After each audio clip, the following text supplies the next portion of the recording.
మన ప్రభువును రక్షకుడునైన యేసుక్రీస్తు శ్రేష్టమైనటువంటి నామములో మీ అందరికీ నా హృదయపూర్వకమైన శుభాలు, వందనాలు తెలియజేస్తూ ఉన్నాను. ఈరోజు దేవుని యొక్క వాక్యము మత్తయి సువార్త 14వ అధ్యాయం 30వ వచనాన్ని చదువుకుందాం. గాలిని చూచి భయపడి మునిగిపోసాగి, ప్రభువా నన్ను రక్షించుమని కేకలు వేసెను. మరొకసారి చదువుకుందాం. మత్తయి సువార్త 14వ అధ్యాయం 30వ వచనం. గాలిని చూచి భయపడి మునిగిపోసాగి, ప్రభువా నన్ను రక్షించుమని కేకలు వేసెను. దేవుని పరిశుద్ధమైన మహోన్నతమైన నామమునకు మహిమ కలుగును గాక. క్రీస్తునందు ప్రియమైన దేవుని బిడ్డలారా, ఈ సందర్భము దాదాపుగా మనకు తెలుసు. యేసయ్య నీళ్ళ మీద నడుస్తున్నటువంటి సందర్భంలో పేతురు అంటాడు, ప్రభువా నీవే అయితే నీళ్ళ మీద నడిచి నీ యొద్దకు వచ్చుటకు నాకు సెలవిమ్మని పేతురు ప్రభువును అడుగుతున్నాడు. ఆయన అన్నాడు, ప్రభు అన్నాడు, రమ్మన్నాడు. పేతురు దోణి దిగి యేసునద్దకు వెళ్ళుటకు నీళ్ళ మీద నడిచాడు. కానీ గాలిని చూచి భయపడి మునిగిపోసాగి. ప్రియులారా, గమనించండి, చాలా సందర్భాలలో మన జీవితాలలో కూడా ఇలాంటి పరిస్థితులు జరుగుతూ ఉంటాయి. యేసయ్య వైపు చూచినంత వరకు, యేసయ్య వైపు నడిచినంత వరకు, యేసయ్యను గురిగా పెట్టుకొని, యేసయ్యను ఆధారముగా పెట్టుకొని, యేసయ్యే దిక్కు, దేవుడే దిక్కు అని అనంత కాలము మన జీవితాలు సాఫీగా సాగిపోతాయి. మన బ్రతుకుల్లో క్షేమం ఉంటుంది. నీళ్ళ మీద నడుస్తున్నాడు పేతురు. నీళ్ళ మీద నడిచినటువంటి రెండవ వ్యక్తి పేతురు. మొదటి వ్యక్తి ప్రభు అయితే రెండవ వ్యక్తి పేతురు. నీళ్ళ మీద నడిచే అంత శక్తి కలిగిన వానిగా మారిపోయాడు. ప్రియమైన వారలారా, మన జీవితాల్లో కూడా యేసయ్య వైపు చూచినంత వరకు కూడా ఇదిగో మనం మునిగిపోయే పరిస్థితి ఉండదు. గమనించండి, అనేక సందర్భాలలో మనకున్నటువంటి వ్యాధులను, మనకున్నటువంటి బాధలను, మనకున్నటువంటి కష్టాలను, మనకున్నటువంటి ఇరుకులను, మనకున్నటువంటి ఎదురవుతున్నటువంటి సమస్యలను మనం చూస్తూ ఉంటాం. కానీ వాటిని చూస్తే మనం భక్తిలో మునిగిపోయే పరిస్థితి ఉంది, వెనకడుగు వేసే పరిస్థితి ఉంది. నా ప్రియమైన వారలారా, గమనించండి.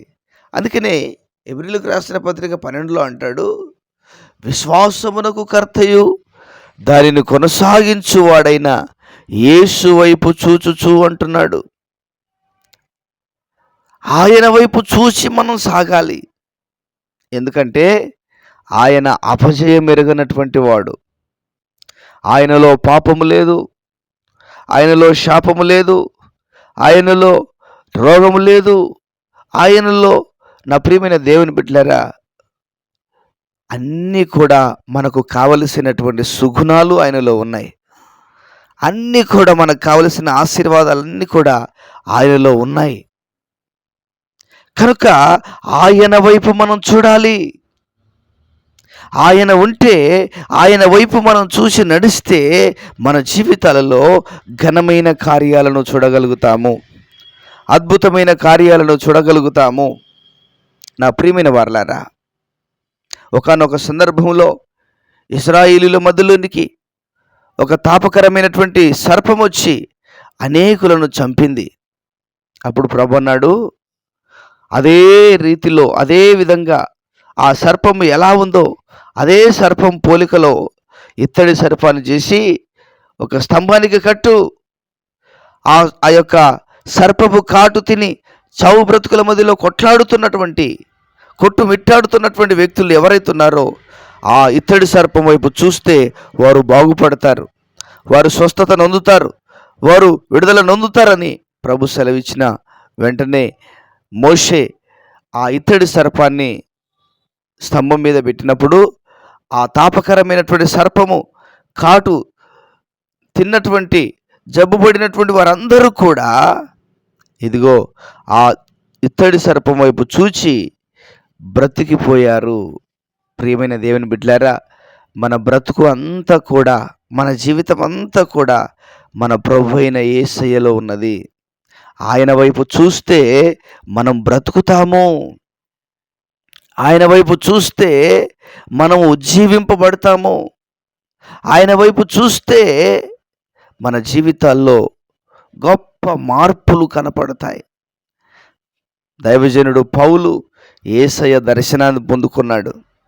దమస్కు మార్గములో యేసయ్య దర్శనాన్ని పొందుకొని గొప్ప సేవ చేశాడు. యేసయ్యను చూచినటువంటి ఆయన అద్భుతమైన సేవ, ఎన్నో మార్లు యేసయ్య కొరకు దెబ్బలు తిన్నాడు. ఎన్నోసార్లు ఎన్ని అద్భుతాలు, ఎన్ని కార్యాలు, అనేక పత్రికలు మనం చదువుకుంటా ఉన్నాం. కనుక ప్రియమైన వారలారా, మనము యేసయ్య వైపు చూచేవారిగా, ఆయన వైపు చూచి నడిచేవారముగా ఉంటే మన జీవితాల్లో ఇబ్బందులు, కొరతలు, ఆటంకాలు, అవరోధాలు ఏవి కూడా ఉండవు. కనుక పేతురు యేసు వైపు చూసినంత వరకు బాగానే ఉన్నాడు.